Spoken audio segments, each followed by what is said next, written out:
오늘은 종료주일이며 고난주간의 또 시작이기도 합니다.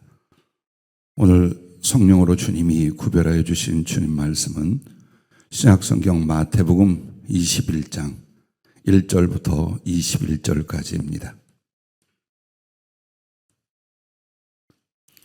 함께 봉독하도록 하겠습니다. 마태복음 21장 1절부터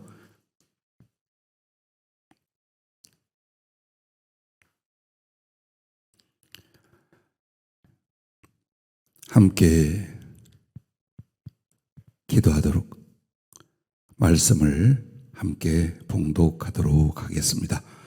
그들이 예루살렘에 가까이 가서 감람산 밭백에 이르렀을 때에 예수께서 두 제자를 보내시며 이르시되 너희는 맞은편 마을로 가라. 그리하면 곧 매인 나귀와 나귀 새끼가 함께 있는 것을 보리니 풀어 내게로 끌고 오라. 만일 누가 무슨 말을 하거든 주가 쓰시겠다 하라. 그리하면 즉시 보내리라 하시니 이는 선지자를 통하여 하신 말씀을 이루려 하심이라. 일렀을 때 시온 딸에게 이르기를 네 왕이 네게 임하나니 그는 겸손하여 나귀 곧 멍에 매는 짐승의 새끼를 탓도다 하라 하였느니라. 제자들이 가서 예수께서 명하신 대로 하여 나귀와 나귀 새끼를 끌고 와서 자기들의 겉옷을 그 위에 얹음에 예수께서 그 위에 타시니 무리의 대다수는 그들의 겉옷을 길에 펴고 다른 이들은 나뭇가지를 베어 길에 펴고 앞에서 가고 뒤에서 따르는 무리가 소리 높여 이르되 호산나 다윗의 자손이여 찬송하리로다. 주의 이름으로 오시는 이여 가장 높은 곳에서 호산나 하더라. 예수께서 예루살렘에 들어가시니 온 성이 소동하여 이르되 이는 누구냐 하거늘 우리가 이르되 갈릴리 나사렛에서 나온 선지자 예수라 하니라. 예수께서 성전에 들어가사 성전 안에서 매매하는 모든 사람들을 내쫓으시며 돈 바꾸는 사람들의 상과 비둘기 파는 사람들의 의자를 둘러 엎으시고 그들에게 이르시되 기록된 바 내 집은 기도하는 집이라 일컬음을 받으리라 하였거늘 너희는 강도의 소굴을 만드는도다 하시니라. 맹인과 저는 자들이 성전에서 예수께 나옴에 고쳐주시니 대제사장들과 서기관들이 예수께서 하시는 이상한 일과 또 성전에서 소리질러 호산나 다윗의 자손이여 하는 어린이들을 보고 노하여 예수께 말하되 그들이 하는 말을 듣느냐. 예수께서 이르시되 그렇다. 어린아기와 젖먹이들의 입에서 나오는 찬미를 온전하게 하셨나이다 함을 너희가 읽어본 일이 없느냐 하시고 그들을 떠나 성 밖으로 베다니에 가서 거기서 유하시니라. 아멘. 여기까지만 함께 봉독하도록 하겠습니다. 사실 오늘 말씀 제목이 반창고입니다. 오늘 종료주일이면서 동시에 이제 고난주간 한 주간을 묵상하고 기도하며 집회를 가지려고 하는데 기도할 때 주님이 나타나셨습니다. 근데 그 주님 엄지발가락에 작은 반창고가 붙어 있었습니다. 예전에 내가 주님 당하신 고난의 아픔과 흔적을 치료하여 드린다고 붙여드린 것이다 라고 하셨습니다. 여전히 주님은 맨발에 뚫어진 대못 자국, 여기저기 찢기고 갈라진 몸과 발 그대로이셨습니다. 근데 그 반창고가 금가락지로 변하여 가는 걸 보여주셨습니다. 내가 해드린 것은 반창고일 뿐이나 주님께는 내가 드린 믿음과 사랑의 약속의 금반지라고 하셨습니다. 그 어린 내가 장성하여 주께 믿음과 사랑을 깊게 이루어드림이 주님이 당해주신 고난의 위로와 치유가 된다라고 하셨습니다. 많은 상흔 중에 발가락에 붙여드린 것으로 보여주심은 나를 위해 복음을 주시고자 당하시는 고난이시니 내가 온전하여 그 복음이 되고 그 복음을 전하는 충성이 곧 주님께 치유와 위로가 되는 것이라고 하셨습니다. 이번 주일은 종료주일이기에 전할 말씀을 부탁할 때에 주님께서 종료주일에 꼭 전할 말씀은 성전을 청결케 하고 회복하심이 가장 중요한 의미라고 그렇게 말씀을 하셨습니다. 그 성전을 청결케 하고 회복시키기 위해 주께서 오셨고 십자가 고난과 죽음을 당하신 것이라고 하셨습니다. 물론 고난주간 예루살렘 입성에서 많은 말씀과 일들이 있었습니다만은 주님은 바로 예루살렘 입성과 십자가의 그 고난, 죽으심 등등이 바로 이 성전을 청결케 하고 온전케 회복하는 거기에 의도와 목적이 있다라고 표현을 해 주셨습니다. 교회와 세상의 구원과 변화는 바로 우리 자신이 성전으로서 깨끗게 되고 온전해지면 교회와 세상도 하나하나 변화와 구원의 역사가 일어나는 것이다 라고 하셨습니다. 우리 하나 또 하나가 성전이 되면 급하고 강하게 복음이 전해지고 하나님을 향한 거룩한 변화가 널리 퍼져갈 것이라고 하셨습니다. 그러므로 종료주일 고난주간에 주님이 꼭 해주고 싶은 말씀은 악한 자들은 내 몸, 즉 주님의 몸 성전을 무너뜨리며 살을 찢고 피를 쏟아버리게 하였으나 주님을 사모한 자들에게는 생명과 구원의 살 주심과 피 씻어 주심이 되었다라고 하셨습니다. 사모함으로 기도하고 자기에게 적용하는 자들은 그리스도의 피가 넘치는 살아있는 성전이 되고 거룩함과 장성함으로 그리스도의 형상에 이르게 된다라고 하셨습니다. 주님의 고난은 고난받고 십자가의 죽으심이 아니라 오늘 그 백성이 죄와 세속적 삶으로 주님의 성전을 훼손하고 그리스도의 피와 십자가를 소멸하는 것이 가장 큰 고통과 슬픔이라고 하셨습니다. 고난과 십자가는 분명 주님께 괴롭고 수치스럽고 견딜 수 없는 것이었지만 주님이 구원할 백성을 향한 사랑의 수고였기에 비교할 수 없는 기쁨과 행복이셨다라고 하셨습니다. 그러므로 나도 내가 직접 주님 마음과 몸을 치유해 드릴 수 있는 것은 내가 그리스도께 대한 믿음과 사랑에 온전하고 장성함으로 주 앞에 있을 때라고 하셨습니다. 그때 주님의 발과 몸은 온전히 치유되고 그 발은 금으로 바뀌어가는 것을 보여주셨습니다. 반창고가 금가락지 되니 주님 발 전체가 세상을 향해서는 불붙는 풀무불이 될 것이고 우리에게는 금으로 된 발이 되어 서 계십니다. 그리고 그 말씀을 네가 나를 치유하니 나는 네게 영원히 함께하고 머무는 임재의 발이 되었느니라 라고 하셨습니다. 말씀 제목은 여기에서 나왔습니다. 실제로 큰 상처를 입은 이들에게 반창고라고 하는 건 의미가 없습니다. 치료가 되지 않습니다. 그러나 가끔 아이들이 엄마 아빠가 다쳤을 때 반창고를 붙여주며 호하면서 눈물을 글썽이게 하는 이야기들, 또 그런 영화들을 보게 됩니다. 아마도 내가 그리고 여러분과 우리 모두가 주님의 상은 십자가의 고통을 덜어드리겠다 혹은 치유하겠다는 생각들을 기도하며 많이 합니다. 무엇을 어떻게 해도 주님께 반창고 하나 붙여드리는 그런 정도일 겁니다.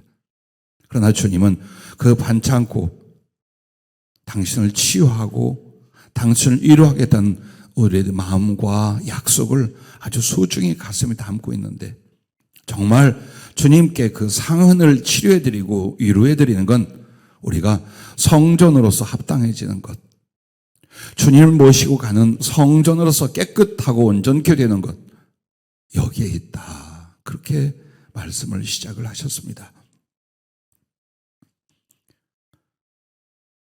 먼저 오늘 이 말씀처럼 우리 주님께서 예루살렘에 입성하신 그 의미에 대하여 함께 말씀을 생각하고자 합니다.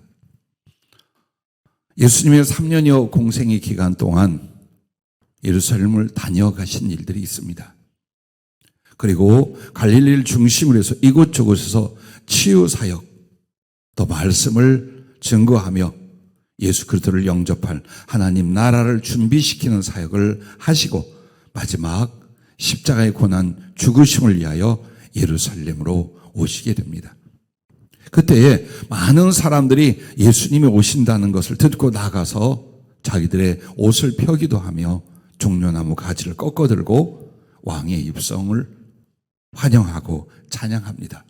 그래서 종려주일이라는 것은 그 종려나무 가지를 들고 환영했다는 뜻에서 유래가 되었습니다. 그러면 주님은 지금 마지막으로 왜 예루살렘에 입성을 하시는지, 또 예루살렘에 입성하는 그 의미가 무엇인지가 세 가지가 있습니다. 첫째는 메시아 구주로서 하나님의 아들로서 만왕의 왕으로서 예루살렘 즉 세상에 오심을 선포하는 일이었습니다.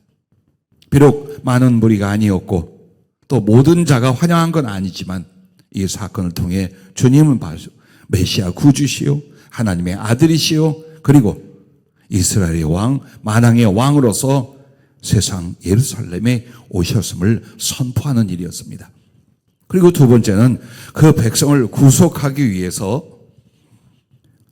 예루살렘에 입성하십니다. 결국 주님은 만 가지 은혜와 진리의 말씀을 전하지만 그 오신 목적이 고난받으시고 십자가의 저주의 죽음을 당해 주심으로 그 백성을 구속하는 일이었습니다. 그러므로 며칠 뒤에 예수님은 이 환영하던 인파들이 사라지고 십자가에 못 박으라, 십자가에 못 박으라 외치며 마귀처럼 달려드는 수없이 많은 군중들 가운데 버림을 받고 능력을 당하고 그리고 수치 가운데 가장 잔악한 고문과 괴로움을 당하신 채로 십자가에 못 박히게 됩니다. 그리고 그 십자가에 달려있는 6시간은 6시간이 아니라 산치로 지옥의 형벌을 영원토록 당하시는 바로 내가 당할 지옥의 저주를 당하시는 자리셨습니다. 그리고 부활하시게 됩니다. 이 거룩한 구속의 일들을 위해서 주님은 지금 예루살렘으로 입성하고 계신 것입니다. 그리고 세 번째가 조금 전에 풀어 설명해 드린 대로 성전을 청결케 하고 회복하시고자 하는 것입니다. 종료주일 예루살렘 입성, 십자가 구속과 부활의 목적이 바로 성전을 청결케 하고 회복하시는 여기에 있다라고 말씀을 들려주셨는데 주님이 계실 때 당시 그 성전의 타락상을 말씀을 드리면 유대민족은 성전 중심 신앙생활 그리고 삶이었습니다. 근데 실제로 그 성전은 아주 타락하여 말할 수 없는 지경이었습니다. 이미 그 지역을 지배하던 100여 년, 100수십 년 전에 안티오코스 4세 이 사람이 들어왔을 때부터 성직 매매가 일어납니다. 대제사장의 동생이 자기가 제사장이 되기 위하여 뇌물을 가져다 줍니다. 약 600여 달란트를 주고 자기를 대제사장으로 임명해달라는 것이었습니다. 그렇게 해서 대제사장이 됩니다. 그 뒤로 사두가표를 중심으로 해서 굉장히 많은 성직 매물이 일어나요. 다윗 시대에 제사장 사독을 통한 그 후손들 거룩한 영적 연결은 끝이 나고 맙니다. 자, 제사장직을 매매하며 권력이라든지 혹은 재물을 탐하며 이제 그 모든 제도가 바뀌어갑니다. 그리고 정말 성전으로서의 그 장소는 주님이 말씀하는 것처럼 도적의 소굴이 되었다라고. 많은 악행이 있었습니다. 착취와 사기와 강매와 음행 등등의 악한 일을 성전을 중심으로 했습니다. 많은 사람들이 성전에 와서 재물을 바치게 될 때에 가지고 오는 것을 인정치 않고 거기서 전부 다 사게 하는데 그것은 정말로 질 나쁜 짐승들을 놓고 수없이 많은 물질을 착취하는 그리고 만 가지 사기와 강매가 퍼져가고 있었고 시장통도 그렇지는 않았을 상태였습니다. 그리고 성전을 섬기는 자들의 음행 등등이 그 악함이 말할 수가 없는 그때 주님이 예루살렘에 들어오시게 된 겁니다. 그러므로 말미암아 진시한 예배와 기도는 폐허해진 탐욕이라는 우상이 그 성전에 세워져 있는 상태였습니다. 그러므로 하나님의 임재와 영광은 이미 떠나버렸습니다. 요한일서 2장 15절부터 17절에 보면 이 세상이나 세상에 있는 것들을 사랑하지 말라. 누구든지 세상을 사랑하면 아버지의 사랑이 그 안에 있지 아니하니 이는 세상에 있는 모든 것이 육신의 정욕과 안목의 정욕과 이생의 자랑이 다 아버지께로부터 온 것이 아니요 세상으로부터 온 것이라. 이 세상도 그 정욕도 지나가되 오직 하나님의 뜻을 행하는 자는 영원히 거하느니라. 성전 중심의 신앙생활이 다 무너졌습니다. 그리고 그 성전에서는 온갖 것이 한마디로 육신의 정욕과 안목의 정욕과 이생의 자랑이 가득해져 버렸습니다. 그러므로 어찌 우리 주님께서 그곳에 계시겠습니까? 당연히 예배는 예배가 되었으며 기도는 행해졌겠습니까? 하나님의 사랑이 없다. 거기에는 하나님의 사랑이 없다라는 것, 바로 하나님이 임재하지 않는다는 것, 영광은 떠났다는 뜻입니다. 주님이 그 말할 수 없는 고통과 능력과 십자가 죽음에서는 한 번의 신음조차 변명 한마디조차 안 하십니다. 그런데 그 성전에 가서는 얼마나 분노하시며 때려 엎고 내어 쫓으셨는가를 우리는 기이하게 여기기도 합니다. 왜 그러셨을까요? 고통과 능력은 우리를 위한 구원, 우리를 향한 사랑의 수고와 희생이셨어요. 그러므로 아프다 변명 한마디 원망하지 않았어요. 그런데 주님에게 가장 가슴이 아프고 괴로운 것은 성전이 엉망진창이 되어 있었습니다. 오늘 성전은 교회 건물이라 말할 수도 있어요. 그러나 진짜 성전은 여러분의 마음과 몸과 삶입니다. 오늘 주님이 예루살렘에 들어오신 것을 기념하며 종려주일이라고 말하지만 실제로 우리에게는 예수 그리스도가 나의 왕, 나의 구주, 나의 하나님으로서 영접되어 있는 삶의 변화, 중심, 그리고 인생인가를 돌아보아야 될 시간이 바로 종려주일, 고난주간인 줄로 믿습니다. 그러면 그리스도로 말미암아 회복될 성전의 의미가 무엇인가요? 제일 먼저 하나님의 형상으로 지음받은 사람이 하나님의 형상을 회복하는 것입니다. 여러분이 잘 아는 대로 우리는 하나님의 형상대로 지으셨다고 창세기에 말씀을 합니다. 그럼 그 하나님의 형상이 무엇이겠습니까? 우리의 인격과 하나님과 사랑을 교통하는 영성입니다. 그런데 범죄로 말미암아 그 하나님의 형상, 그것을 잃어버리게 되었습니다. 인격도 영성도 삶과 목적이 세상적이고 마귀적으로 타락해 버렸습니다. 그러므로 에베소 2장 1절부터 6절에 여러분이 누구였는지, 내가 어떤 존재였는지를 이렇게 말합니다. 그는 허물과 죄로 죽었던 너희를 살리셨도다. 그때에 너희는 그 죄 가운데서 행하여 이 세상 풍조를 따르고 공중의 권세 잡은 자를 따랐으니 곧 지금 불순종의 아들들 가운데서 역사하는 영이라. 세상 풍조를 따르면서 사단을 따른 마귀의 권속으로 우리가 있었다는 걸 말씀하고 있습니다.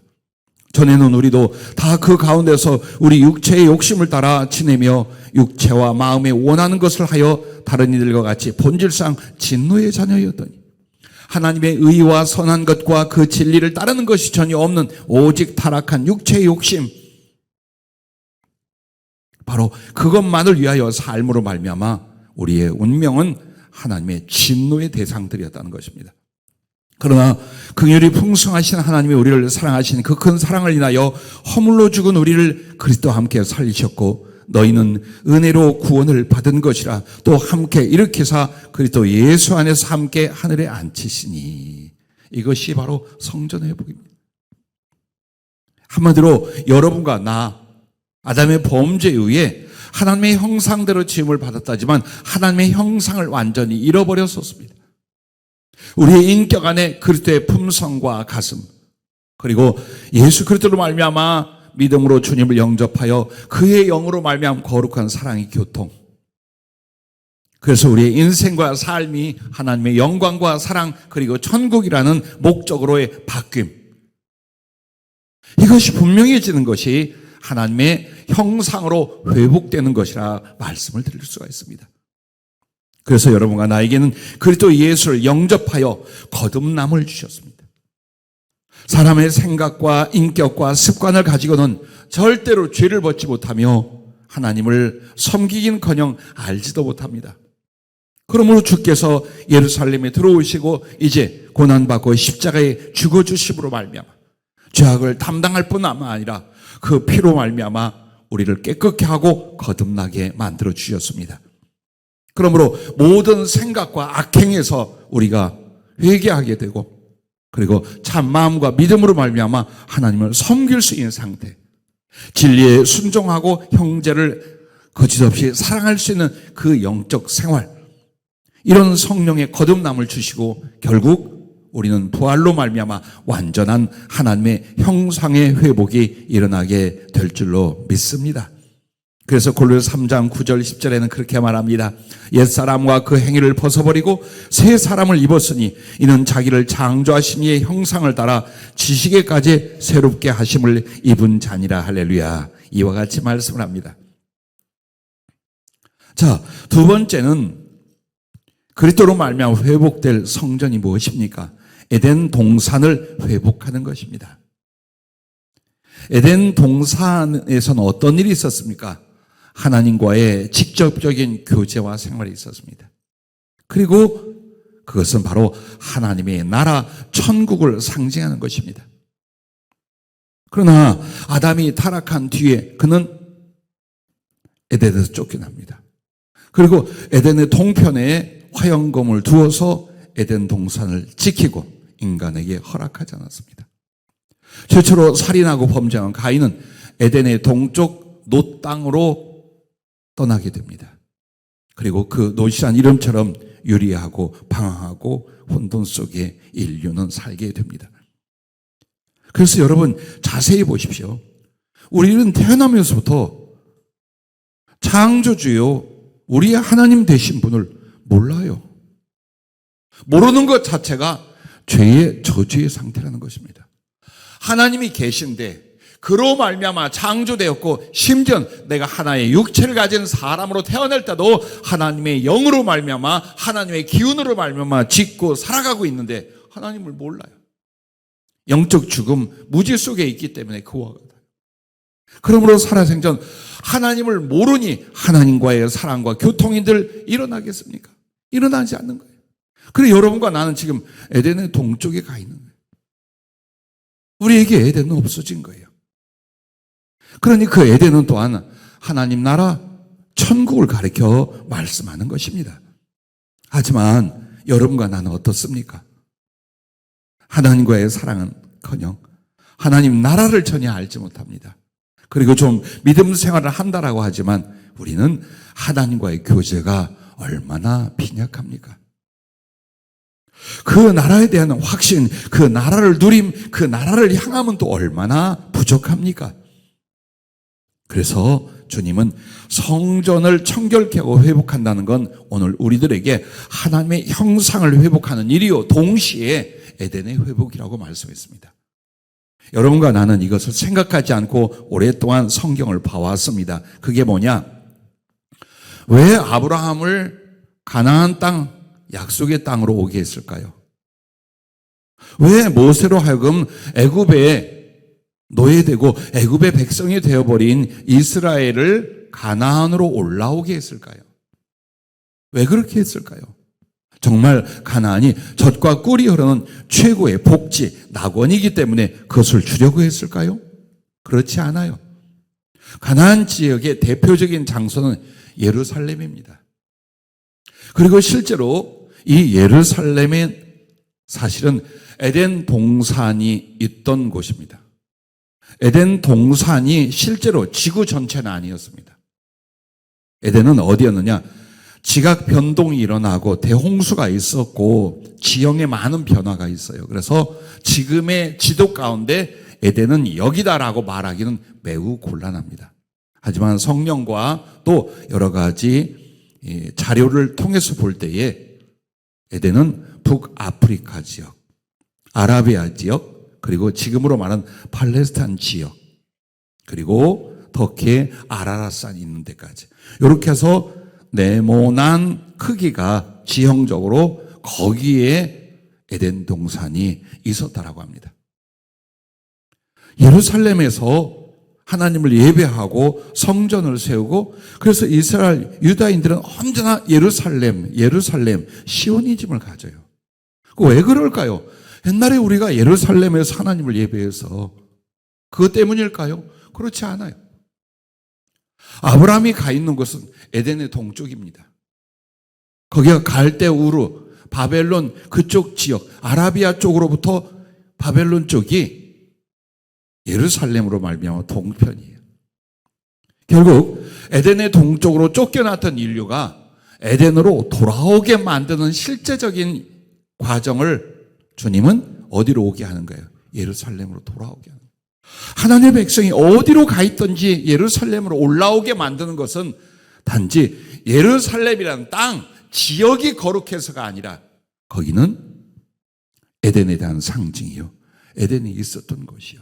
그러므로 영적인 하나님의 구속과 거룩한 교훈은 에덴의 회복을 가르쳐 말하는 거예요. 우리도 끊임없이 우리의 삶은 어디로 갈까요? 더 나은 물질적 생활? 육시적인 안정과 평안?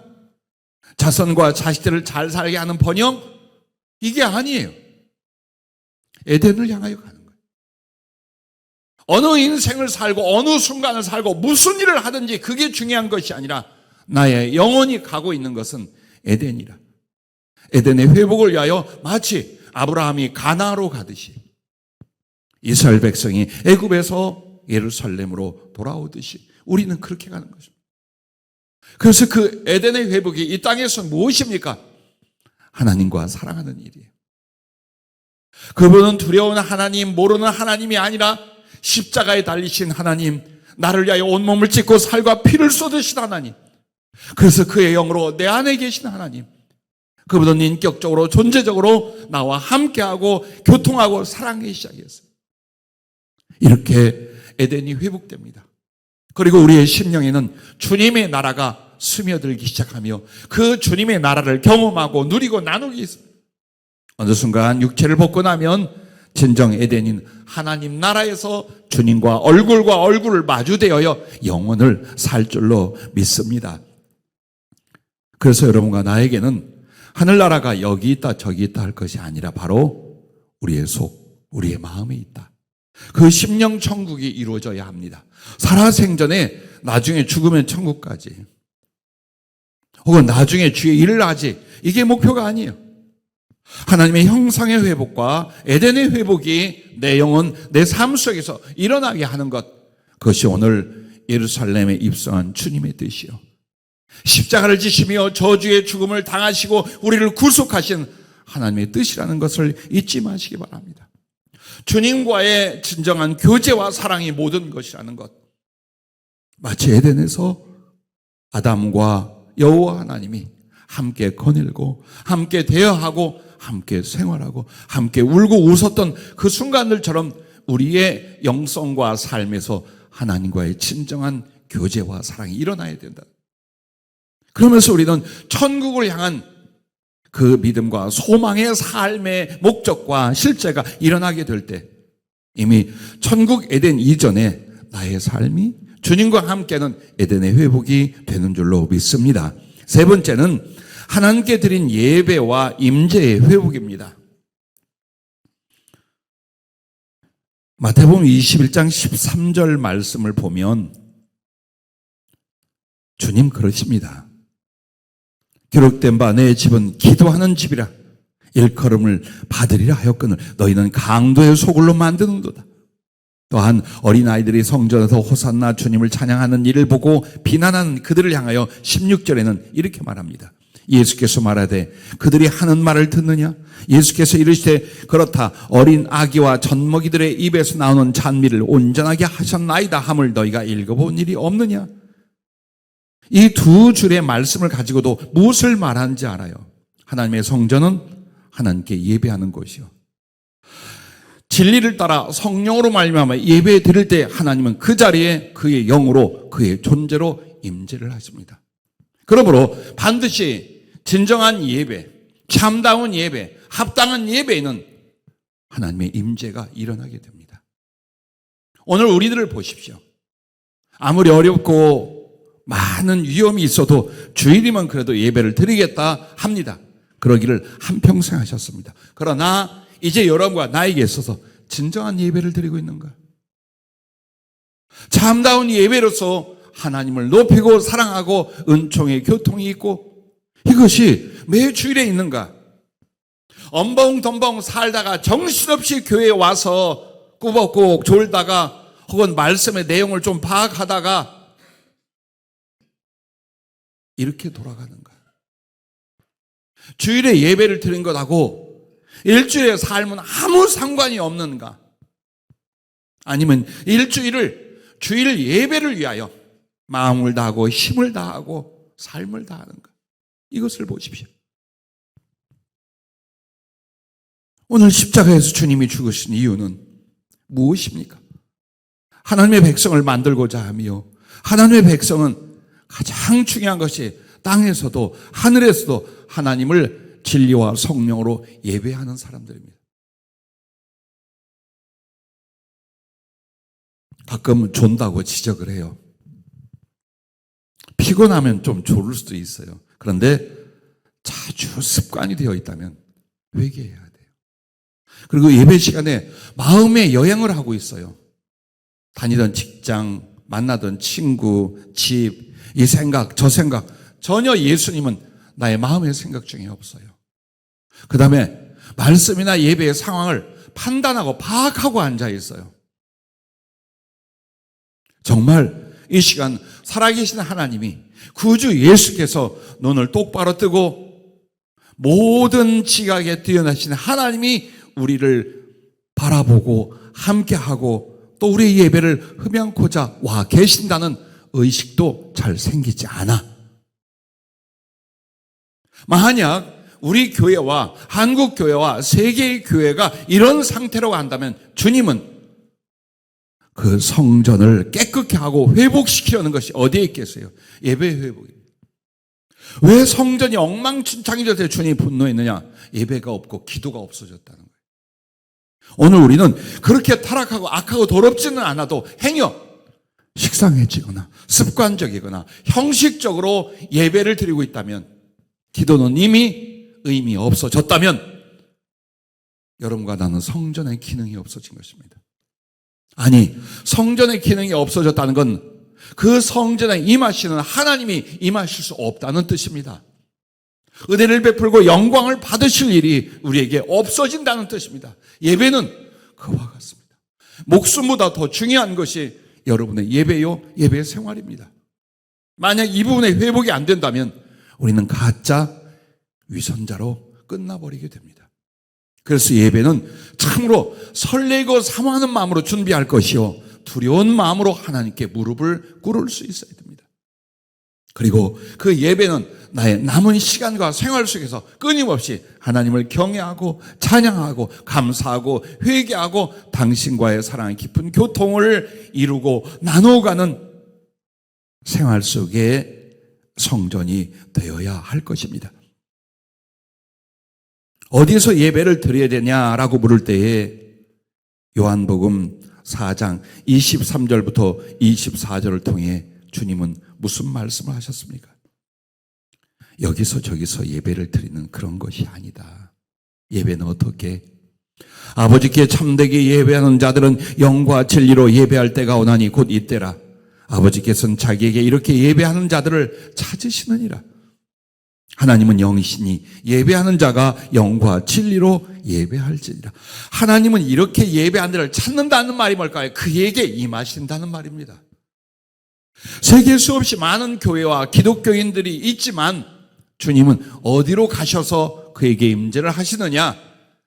참답게 예배드리는 자들. 약간의 봉사나 교회 생활로 때우려 하지 마세요. 진정한 예배. 그러면 그 예배, 참다운 예배로서 하나님은 누구에게 오시냐? 진정과 영이라는 말은 진리와 성령으로, 즉 하나님 말씀에 대한 진실함을 가지고, 그러므로 하나님의 성령의 감화와 인도를 받으며 하나님과 교통할 수 있는 예배, 그렇게 하기 위하여 주님이 십자가를 지신 거예요. 그 살을 찢어 우리에게 진리로 주셨고 그 피를 쏟아 영으로 우리에게 주신 이유가 그거예요. 그러므로 그때 살과 피가 여러분 안에 머문다면, 여러분이 사모하여 받았다면 말씀과 성령이 여러분의 충만히 거할 것입니다. 아니, 말씀과 성령을 지극히 사랑하고 기뻐하게 될 것입니다. 그 말씀과 성령으로 예배를 드릴 때에 하나님은 여러분에게 찾으신다. 즉 임하셔서 영광을 받으시고 같이 하신다. 그 말을 하는 것입니다. 그러므로 예배 드릴 때 우리는 어떻게 될까요? 마음을 다하고 목숨을 다하고 뜻을 다하고 힘을 다하여 주 너의 하나님을 사랑하라. 이것이 목적입니다. 예배 회복은 이렇게 하는 것입니다. 정말 내가 마음을 다하고 목숨을 다하고 힘을 다하고 뜻을 다하여 하나님을 사랑하고 있는가? 또 사랑에 드리는 한 부분으로서 교회를 가고 예배를 드리고 나는 교회에서 드리는 예배만으로 부족하여 또 하루 예배, 또 순간의 예배를 하나님 앞에 그렇게 드리고 있는가? 그걸 보십시오. 아니면 예배가 없는, 예배를 잃어버린, 아니 예배가 참답게 패배적으로 형식적으로 치우쳐버렸는데 이를 뉘우치지도 깨닫지도 못하고 살고 있는가? 이 부분을 보셔야 합니다. 왜 이스라엘 그 성전을 대적의 손에 넘기셨습니까? 그리고 왜 하나님의 영광은 떠났다고 말씀했습니까? 그것이 그 시대 그 사람들의 이야기입니까? 오늘 우리들에 대하여 주시는 경고이겠습니까? 아니 처절한 눈물에 안타까움에 부르짖음이시겠습니까?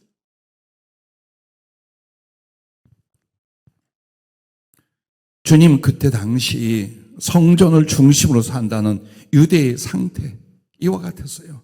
그렇다면 오늘 우리는 어떻습니까? 그래서 여러분과 나에게 계속적으로 어때요? 주님의 살과 필요하답니다. 그래서 주님은 우리의 구속을 해요. 단회적으로 십자가를 지셨으나 그 효과와 그 은혜는요 계속되고 있어요. 계속 십자가에 달리신 채로 그 살을 내어주시고 그 피를 다시 주시고 어떻게? 이 진리와 하나님의 마음을 깨달아 사모하는 자들에게만 그렇게 하신다. 그러므로 그 살과 피가 성전을 세우고 성전을 깨끗게 하고 하나님의 성전으로서의 회복을 이루게 한다는 것입니다. 오늘 고난주간 앞에 얼마나 아프셨나요? 얼마나 아프셨나요? 그렇게 말하고 눈물을 자아내는 그게 고난주간이 아닙니다. 그리스도께서 나를 지옥에서 살게 하여 그 고난을 받으셨다면 그리스도가 내게 이루실 그 일을 따르기 위한 수고와 고난과 희생을 여러분과 내가 감당해야 할 것입니다. 그리고 그것을 다짐하고 찾아보고 실천하는 것이 바로 고난주간의 의미가 되는 줄로 믿습니다. 참 가슴 아프면서 많이 눈물 나게 한 것이 주님의 찢기고 상한 발 거기에 반창고를 내가 붙여드린 장면이었어요. 그것을 언제 붙였는지 꼬질꼬질한 그런 모습이었어요. 그런데 우리의 그 반창고 붙여드림이 전신이 다 갈갈에 찢기고 고통을 당하신 주님에게 얼마나 치유와 위로가 되겠습니까? 많은 그 반창고의 의미는 뭡니까? 나 자신을 성전으로서 회복하는 것. 주 예수 그리스도를 끝없이 저주의 십자가에 두는 것이 아니라 내 마음과 몸과 삶의 주님을 온전히 모셔서 성전으로서의 합당함과 회복을 일으키는 것, 그게 주님에 대한 치유와 위로가 되는 부분이라 우리가 말씀을 드릴 수 있습니다. 그러면 어떻게 주님 발에 반창고를 붙여들까요? 첫째, 그리스도의 구속을 자신에게 적용하랍니다. 왜 우리가 하나님의 형상으로 또 에덴으로 혹은 예배의 회복들이 잘 일어나지 않는가? 그리스도의 피가, 그리스도의 찢어진 살이 느껴지지 않기 때문이에요. 그게 내 안에서 어떻게 생생하게 살아 역사는 하나님의 사랑으로 하나님의 능력으로 그 사모함으로 내 안에 느껴지질 않아.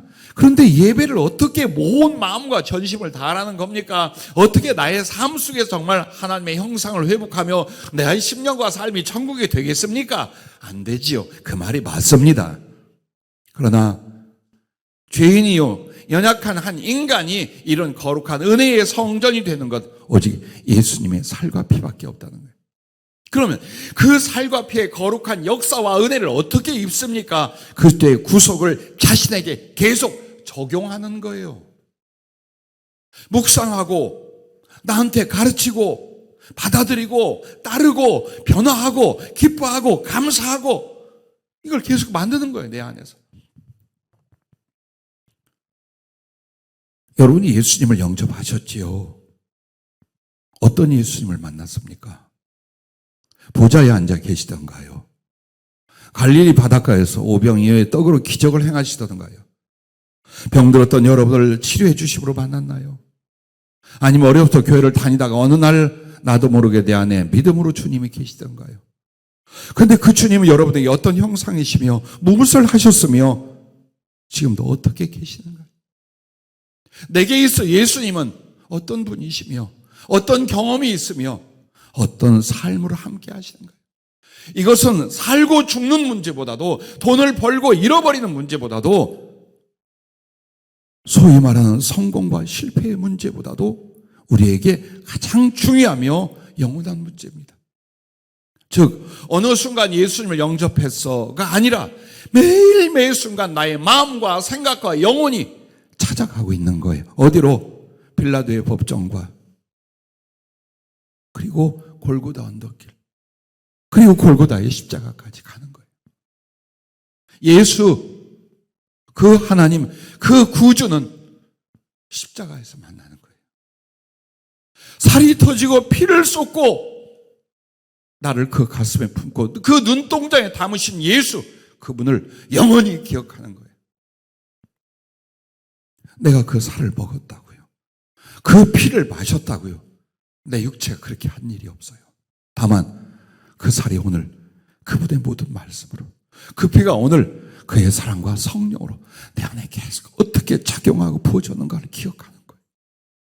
그리고 정말 주님의 살과 피를 향하여 사모하면 할수록 말씀과 성령을 통하여 십자가의 예수님, 부활의 예수님, 나를 가슴에 품은 아버지 되신 예수님 끊임없이 영적 교제와 사랑을 함께하는 것입니다. 그러면서 나는 세상을 향하여 살던 사람이 이제 어때요? 구원의 사람으로 예수와 함께하는 천국의 사람으로 변화되어 가기 시작을 하는 겁니다. 그래서 언제나 여러분과 내 가슴에는 빌라도의 법정, 매를 맞고 갈갈이 찢겨나가던 그 채찍 소리, 떨어져가는 주님의 살점, 흘러내려 내 얼굴까지 튀기고 있는 주님의 피를 보아야 합니다. 여러분은 그리고 언제나 여러분의 눈앞에 골고다 언덕 그곳이어야 합니다. 그 십자가이어야 합니다. 일어나면 엎드려서 주님 발에 입 맞추십시오. 잠이 들 때는 십자가에 되는 예수님을 내 가슴을 핏무덤 삼아 모시려고 하십시오. 그리고 무엇보다도 여러분의 모든 생활은 갈릴리가 돼야 돼요. 나의 삶도 있어요. 나의 아픔과 외로움도 있어요. 그러나 갈릴리는 주님이 찾아와 먹이시던 곳, 긍휼히 여겨 쉬게 하시던 곳, 말씀을 주던 곳, 비겁하여 패배했을 때에 찾아와 주신 곳. 그래서 끊임없이 여러분은 그리스도 예수께서 그 고난을 받으신 그 구속의 일들을 내게 계속 적용하는 거예요. 그러면 거기서 사랑이 솟고 믿음이 자라고 그리스도를 향한 어떻게든지 나를 위한 고난, 나를 위한 그 상처를 치유해드리고자 하는 위로하고 영광을 돌리고자 하는 그 가슴, 그 영혼이 됩니다. 그 모습 자체가 예수님의 상처에 반창고를 붙여드리는 거예요. 두 번째는 변화와 성숙을 이루어드리는 것입니다. 우리는 너무나 세상적인 잣대를 가지고 은혜라고 말합니다.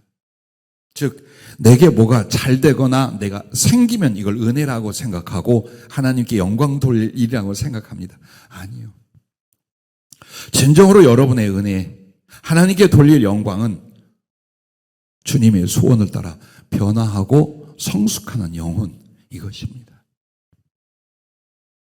10년 전이나 20년 전이나 아니 4, 50년 전이나 지금이나 내가 똑같다면 어쩌면 더 못하다면 얼마나 가슴을 돌리는 아픔과 슬픔으로 주님이 언제나 내 곁에 있겠어요. 자라나지 않는 아이, 불구되어 언제 죽을지 모르는 내 자식, 애비가, 어미가 그 자식은 아니요. 어떤 슬픔과 고통을 안고 살겠습니까? 하물며 자라나지 않는 나, 변해되지 않는 나, 예수님을 사랑하여 나를 바꾸지 않는 나, 그런 나와 주님이 함께 계시다면 십자가의 고통보다 더 큰 고통, 슬픔을 겪고 계시다는 겁니다. 그러므로 내가 혹시 작은 위로와 치유를 드린다면 내가 바뀌는 겁니다.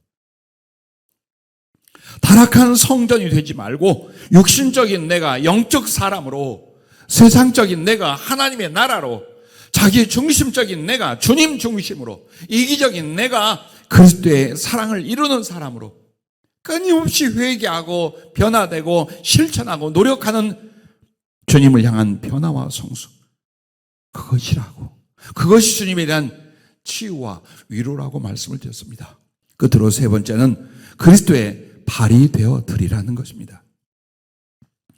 성경에도 또 환상 중에 주님이 나타날 때도 발을 많이 강조하셔요. 주님의 얼굴도 있고 가슴도 있고 몸 전체도 있어요. 그러나 발을 많이 말씀을 하십니다. 여러분이 잘 아는 누가복음 7장, 한 죄인한 여인이 예수님 뒤에 서서 눈물로 어디를? 주님의 발을 적셔요. 그리고 머리털을 풀어 무엇을? 주님의 발을 닦아드려요. 그리고 향유를 가져다가 어디에? 주님의 발에 부어드려요. 입맞추기를 쉬지 않는데 어디에? 주님의 발에 입을 맞춰요. 내 발에, 내 발에, 내 발에 계속해서 누가복음 7장 44절부터 47절 내 발에, 내 발에, 내 발에 그렇게 말합니다. 왜 그랬을까요? 감히 주님의 머리를 만질 수 없게 그랬다. 그것만일까요? 그리스도의 발. 그 발은 무슨 발입니까? 로마서 10장 13절에 설명합니다. 누구든지 주의 이름을 부른 자는 구원을 받으리라. 그런즉 그들이 믿지 아니하는 일을 어찌 부르리요? 듣지도 못한 일을 어찌 믿으리요? 전파하는 자가 없이 어찌 들으리요? 보내심을 받지 아니하였으면 어찌 전파하리요? 기록된 바 아름답도다 좋은 소식을 전하는 자들의 발이여 함과 같으니라. 할렐루야. 그렇습니다. 내가 그리스도의 손과 발이 되는 겁니다. 그리스도의 발은 무엇입니까? 십자가의 그 고통과 저주, 죽음과 부활의 은혜를 가지고, 그 복음을 가지고 나를 찾아오신 발이에요. 그 발이 갈갈이 찢겨 있습니까?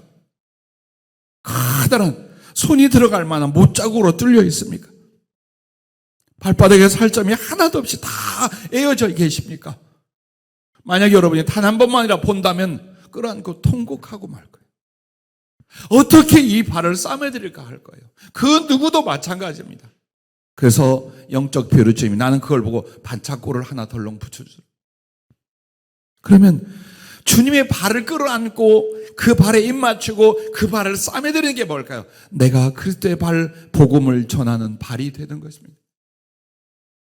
주님은 여기 계세요. 주님은 이제 영광 보좌에 계세요. 우리 예배를 받는 자리에 앉아 계세요. 내가 복음을 전하러 갑니다.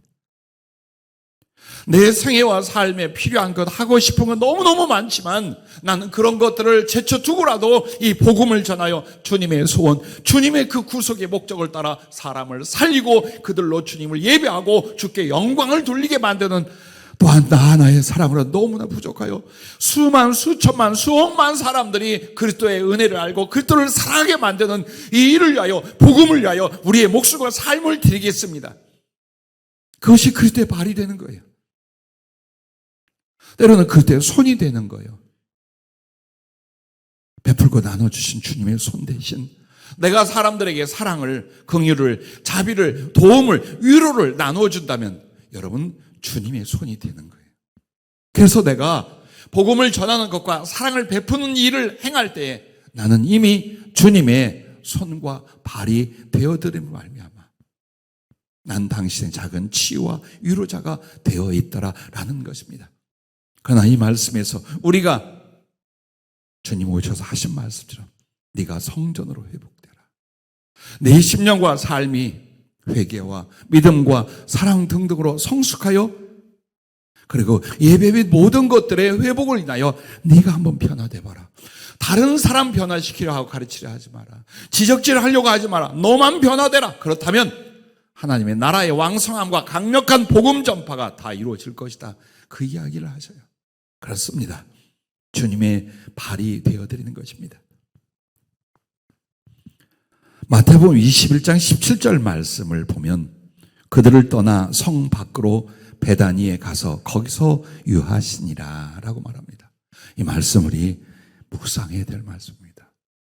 왜 주님은 성전이 있고 많은 사람의 찬미와 환대가 있을 예루살렘을 떠나서 베다니는 가까운 곳이지만 문둥병 환자들, 사회에서 버림받은 소외된 이들, 매우 가난하고 병약한 곳이에요.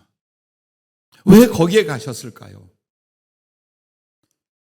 베다니가 아무리 환자촌이고 가난하고 보잘것없지만 거기는 예수님을 향한 심령의 성전을 가진 들이 있었어요. 나사로, 마르다, 마리아 몹시 가난했어요. 많은 핍박을 받았어요. 그러나 주님은 언제나 환경과 처지와 대접과 상관없이 그들 집에 찾아갔어요. 마지막 예루살렘에 입성하고 목요일부터 이제 고난이 시작이 되고 금요일엔 십자가에 못 박혀 저주의 죽음을 당하실 거예요. 근데 어디로 가느냐? 예루살렘에 있지 않고 베다니로 가셔요. 물론 그 집에 가서 환대를 받고 그 집에서 잔 건 아니에요. 그러나 왜 베다니로 가냐? 베다니에 누가 있길래? 주님의 성전된 이들, 주님이 기꺼이 편안히 즐거이 머무실 수 있는 심령들이 거기 있었다라는 거예요. 오늘날 우리가 많은 일들과 교회를 짓는 것들과 또 화려한 이름으로 주의 일에 대한 계획을 갖는다 할지라도 만약 성전으로서 진실한 회복, 합당한 드림이 이루어지지 않는다면 주님이 떠난 예루살렘이 되지 않겠습니까? 화려한 것, 영광의 것, 거대한 것 너무 사랑하지 말아요. 그것은 예루살렘이에요. 하지만 예루살렘보다 주님은 베다니에 계셨어요. 내가 가난하고 병들고 못났고 못 배웠어도 예수님을 향한 사랑과 믿음과 순종의 성전이 되었다면 주님은 그 화려하나 껍데기밖에 없는 예루살렘에 계시지 아니하고 오늘 우리 안에 우리 교회에 오실 줄로 믿습니다. 기도하겠습니다.